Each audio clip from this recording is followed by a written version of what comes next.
This is CBC Here and Now.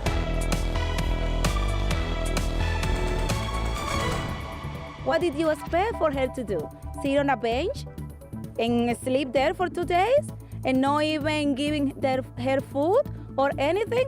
Abandoned at the airport, this mother has questions for Air Canada after a labor dispute left her daughter stranded on the mainland with no support.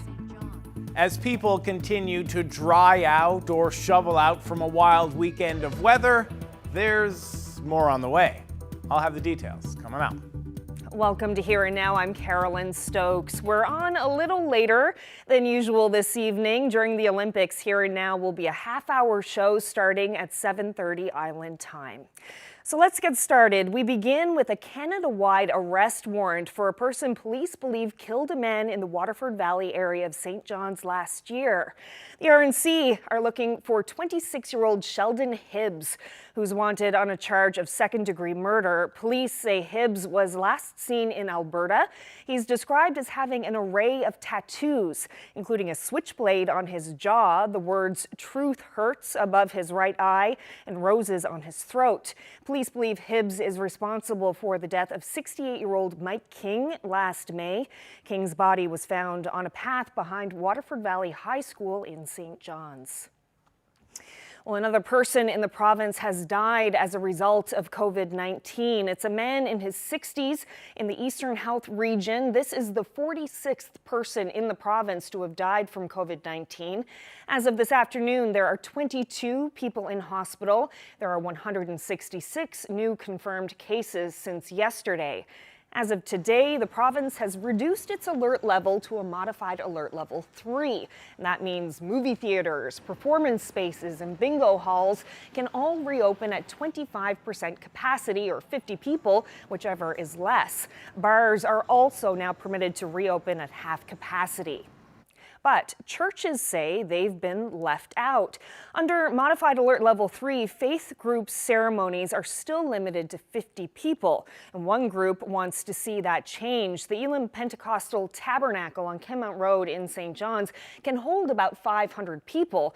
Before pandemic restrictions were put in place, it would regularly see as many as 350 at its services. The church wrote the premier Friday saying, quote, "Faith groups continue to be ignored, disrespected, and marginalized." The church says it's making a simple request. Increase the attendance limits. I think, 50% capacity is reasonable, given the fact that we're wearing a mask and we're all double vaxxed and we use the Vax Pass. I think 50% capacity is very reasonable. Not reckless.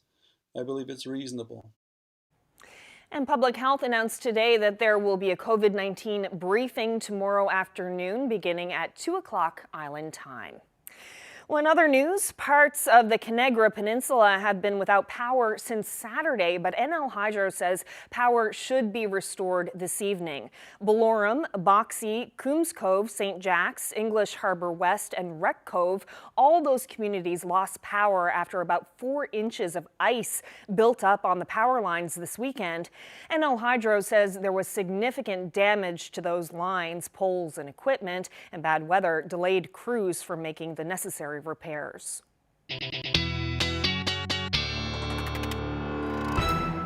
It was a wild weekend for weather. A lot of snow fell, a lot of rain fell, and it caused a lot of problems across the island. But I want to show you where the highest recorded amount of precipitation fell. Now we're just going to zoom in here. Mount Carmel, 179.8 millimeters of rain was recorded as of yesterday at 5:30 p.m. Now this is an unofficial weather station, but Environment Canada still reports the data from there. Now, Mount Carmel wasn't alone. There was a ton of rain in and around here and across the province. Now, if you're thinking, oh, Jeremy, the worst is behind us because all the rain and snow is gone. Well, you'd be wrong. And that's because there's a number of weather statements in effect for Tuesday into Wednesday, and I'll talk about that later on in the show. Thanks, Jeremy. Well, a St. John's mother says Air Canada left her 14-year-old daughter to fend for herself. The teen was stranded in Toronto as a result of last month's labor dispute at St. John's Airport. The woman had to scramble and find her daughter a place to stay, even food to eat, from 2,000 kilometers away. Go Public's Rosa Marcatelli has that story. Honestly, at first, I couldn't believe it. The alarm bell sounded for Diomaris O'Leary in the form of a flood of panicked text messages from her 14-year-old daughter, Ava. Air Canada had cancelled the last leg of the girl's solo trip home from Toronto to St. John's after visiting her dad in the Dominican Republic. The airline rescheduled the flight for 2 days later, then left the girl to fend for herself. So my question is for Air Canada, what did you expect for her to do? Sit on a bench and sleep there for 2 days and not even giving her food or anything? O'Leary scrambled from more than 2,000 kilometers away to find a place for her daughter to stay and something to eat. Eventually finding an Airbnb, booking an Uber to get her there, and ordering delivery. That was one of the worst days of my life. For an extra fee, Air Canada has a service where staff will assist unaccompanied minors, but not for multi-leg trips like Ava's. And because the girl's flight was canceled due to something out of the airline's control, a labor dispute at the St. John's Airport, Canada's new passenger rights regulations didn't apply. And Air Canada didn't have to help. At a very basic level, the carriers need to make it very clear to people when they buy tickets what their policies are. If that ticket's being bought for a minor, people need to know this could happen. Air Canada tells Go Public it does have procedures in place, but was dealing with unexpected and abrupt flight cancellations and hundreds of customers requiring assistance that day. The airline also says a call center agent did offer to help with accommodations, but the customer's mother declined. A recording of that conversation, though, obtained by Go Public, shows the call center agent made no such offer. I can't, unfortunately, help with a hotel. Instead, telling O'Leary her daughter needs to be more assertive with airport staff. O'Leary eventually got her daughter on a flight the next day. After hearing from Go Public, Air Canada offered the family a $500 travel coupon. O'Leary declined, saying all she wants is a clear explanation from the airline, which she's still waiting for. Rosa Marcatelli, CBC News, Calgary. Well, officials in Labrador West continue to call for federal support to restore the fire service at Wabush Airport. On Friday, Labrador City announced its volunteer firefighters will no longer respond to emergencies at the airport, saying they don't have the specialized training needed for aircraft emergencies. Transport Canada cut firefighting services from the airport in August 2020, citing declining airport traffic. MHA Jordan Brown says it's time for Transport Canada to restore the service. This is a paid profession. You don't see volunteer fire departments at St. John's International Airport or Toronto International Airport. They're paid professionals who are paid, and their profession is crash rescue. So it would be ridiculous to think that you have to download this burden onto volunteer firefighters. And if the government thinks that that's a reasonable approach, well, they really need to rethink their thinking. More delays for the Muskrat Falls mega project. The Holyrood generating plant will stay in service until at least the spring of 2024. That's 1 year longer than planned. NL Hydro says that's because software for the new transmission line between Labrador and the Avalon Peninsula continues to be plagued with issues. It's normal for assets early in their life to go through some growing pains. So to allow for that to occur and to recognize that that will occur, we always committed that we would keep Holyrood ready to operate for up to 2 winter seasons after the assets went in service. And so, if you do have a bump in the early in-service years of the LIL or the plant, Holyrood will be there to be able to help the reliability concerns that could cause. Holyrood can produce nearly 500 megawatts of power, but it relies on expensive and polluting diesel fuel. It's not known how much the Holyrood life extension will cost. The plan has always been to decommission Holyrood once Muskrat was complete, but that's no longer a certainty. There are still big questions about the reliability of the Labrador Island link after an ice storm last year caused damage. A review is underway to determine a long-term backup plan. Williams says Hydro will present recommendations by the end of the summer. An Inuit-owned company is once again running the system that protects Canada's north. The North Warning System detects aircraft and cruise missiles across Canada's north, monitoring potential threats.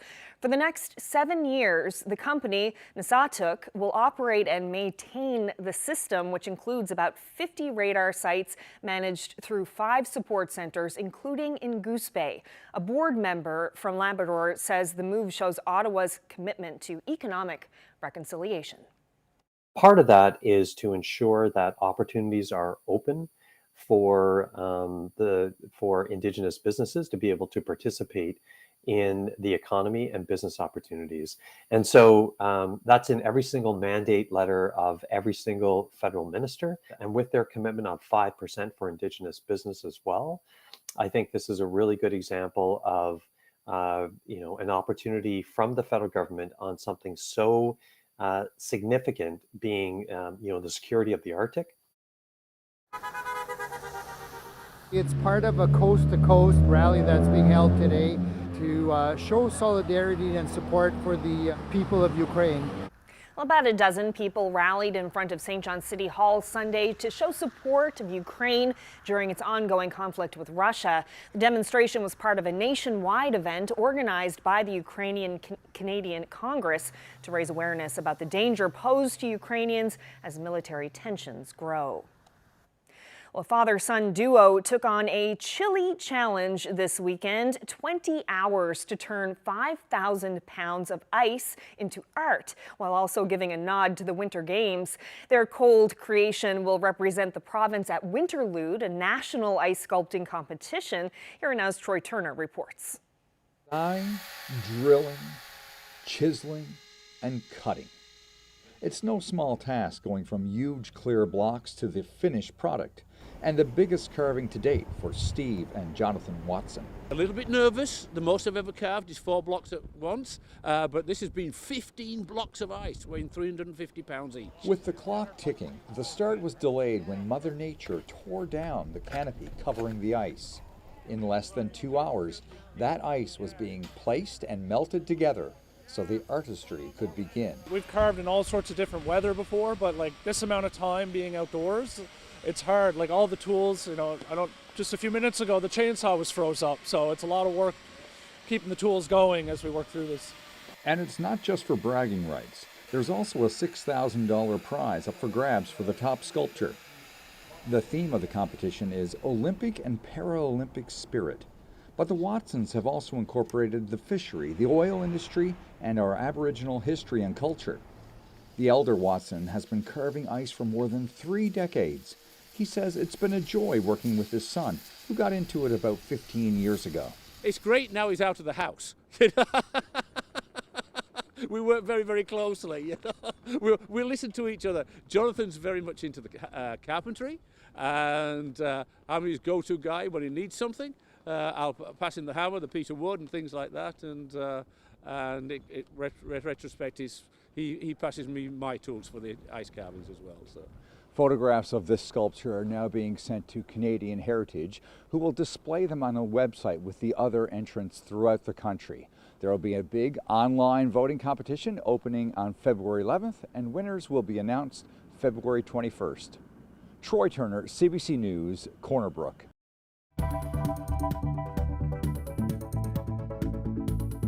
With one system moving out, another one is moving in. There's a lot of warnings and watches in place. 4, in fact, and I'm going to break it down for you coming up.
This weather update is brought to you by the NL 511 app. Know before you go. Check road conditions, highway cameras, and the provincial plow tracker with the NL 511 app.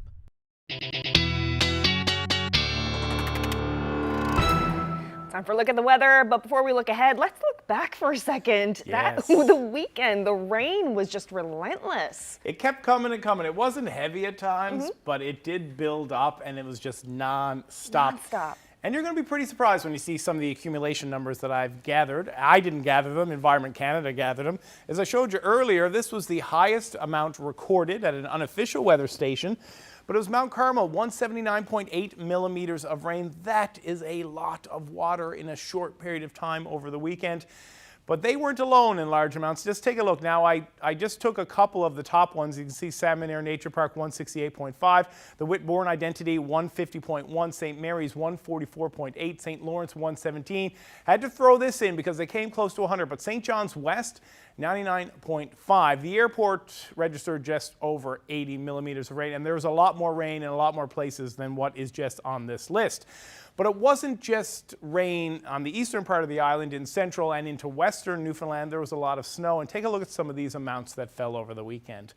Gander West, you may remember Garrett Berry on Friday was saying that they were expecting up to 60 centimeters of snow. Well, they got it in Gander West, 65 centimeters. Appleton, 58 centimeters. Twillingate, 55. Badger, 47. And the Stephenville Airport got 33. I believe Marble Mountain got about 25 or more than 25. There's a lot of snow in the pictures that I saw from there over the weekend. Now, what are we looking at for tonight? It's going to be pretty chill here on the island, but it's going to be pretty chilly when we move up to the Northern Peninsula. So that minus 20 in St. Anthony, with the wind chill, it's going to feel like minus 27. Now you can expect all these temperatures to feel lower than they really are due to the wind chill, but it'll be the coldest in St. Anthony as we move up into Labrador as well. So Cartwright, that minus 27 will feel like minus 34-ish. Nain could feel as cold as minus 35, and in Labrador City, Wabush, that part of the province, that minus 30 could feel like minus 40 with the wind chill, and that is expected to continue overnight and into tomorrow. So the future tracker will bring this in. This is Monday into Tuesday, and as you can see, there's not much going on. Pretty clear up in Labrador. A little bit of a snow, sorry, out of the way there, Jeremy. A little bit of snow that will move in along western and the southwestern. Sorry, the southwestern. Yeah, the southern part of the island there, as you can see with the future tracker. But now, what we're looking at here for tomorrow, look at all these zeros. It's going to be pretty mild across the island. There's going to be a little bit of snow that's going to fall on the west coast, and it's going to get colder when we move up into Labrador, but there's a lot of sun icons, a lot warmer than it will be today. But what we're looking at is this system moving in is going to cause a few problems, and that's what's going to prompt all these wind watches. So you can see there's going to be rain, there's going to be heavy rain, there's going to be snow, and there's going to be wind. So the areas that you're looking at, so this orange down here, that is the wind warning that's going to connect, the southern Avalon, Conagra, Burin, cross there into the southwestern part, which then turns into a winter storm warning. And then the wind warning goes all the way up the Northern Peninsula, and then white, which is the Gros Morne area, and into Green Bay, White Bay. That's a winter storm warning, so you can expect anywhere between 5 to 15 centimeters of snow. That wind anywhere 80 kilometers an hour to 120 kilometers an hour. So buckle up, because this is going to be Tuesday night into Wednesday. Carolyn?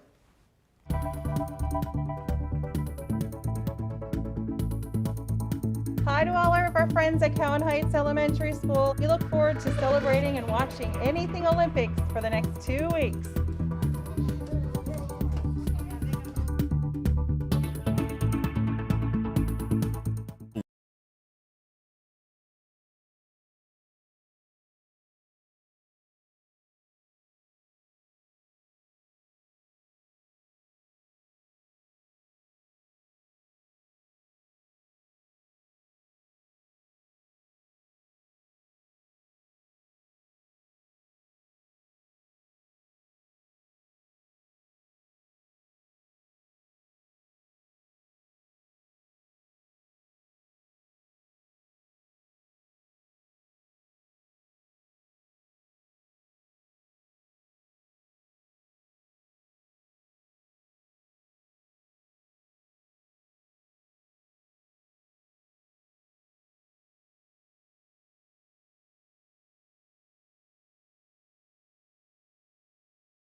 Well, in sports news, Carrie Anerson of Team Canada has won the Scotties Tournament of Hearts. And it'll be 1, 2, 3 straight Canadian championships. Carrie Anerson.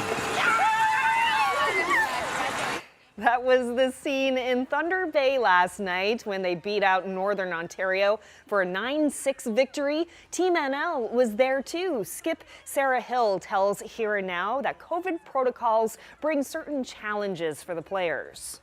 Outside of your own team and then whatever team you happen to be playing that day, there wasn't a whole lot of interaction, which is tough. That brings its own challenges, I guess, of trying to keep yourselves, like mentally stimulated and engaged during your downtime. It was the same last year, so I don't really know any different. Like, to me, this is what a Scotties is like now.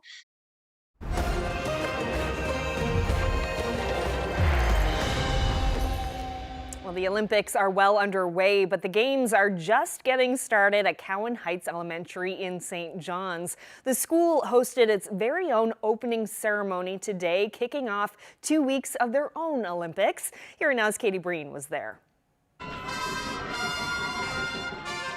This morning we opened our Olympic celebration. We started with an opening torch run. Well, fake torch because we can't have real ones. So they brought it around to other classrooms to take turns holding the torch. We all had a country in each classroom, so we all had certain ones. Our country was Jamaica. And it was so exciting as we were coming up the hall. You could hear every class before we even got there. So that was really exciting to be able to hear the kids. Oh, everyone was screaming their heads off. We were all banging the tables. Yeah, yeah, yeah. It was super fun. Of course, in our building, we can't physically be united right now. But, the torch signifies that and symbolizes that in so many other ways, I feel. Maggie, what do you know about the Olympics? I know that everybody plays hockey and all kinds of stuff. What did you see when you watched the Olympics? Ice skating and skiing. How much do you think athletes have to practice to make it to the Olympics? 80,000 times. Probably at least, right? Yeah. When all of the countries come together, it's really cool when they do a fair game, and I love to watch them. We have some special surprises for you. One of the coolest things was probably us winning our Olympic gold medal. Hi, Cowan Heights Elementary. I'm Meg Roberts. All the best to all the students at Cowan Heights Elementary. We got to dream big, dream larger than life like I did. We're really hoping all of our friends here at Cowan Heights Elementary School really deeply think about what kind of goals they would like to have and reach for the stars, because we always say, always be the best version of you. And whether that be through sports or reading, we always encourage them to do their best. All these stories about these Olympics and the athletes, what a wonderful place to start those conversations. That looks like a lot of fun. From one celebration to another now, today Britain marked the Queen's Platinum Jubilee.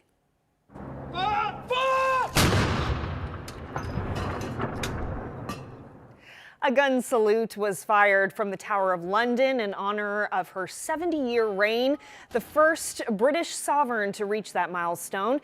She became Queen of Britain upon the death of her father, King George, on February 6, 1952. Now 95, Queen Elizabeth spent the day at Windsor Castle. Well, that's it for Here and Now on this Monday. Thanks so much for spending part of your evening with us. A reminder that Here and Now will continue to air from 7:30 until 8 o'clock Island time, half hour earlier in most parts of Labrador. But it's just for the next 2 weeks during the Olympics, and we'll be back again tomorrow with information about a provincial COVID briefing we're expecting tomorrow afternoon. So hope you can join us tomorrow night. Good night.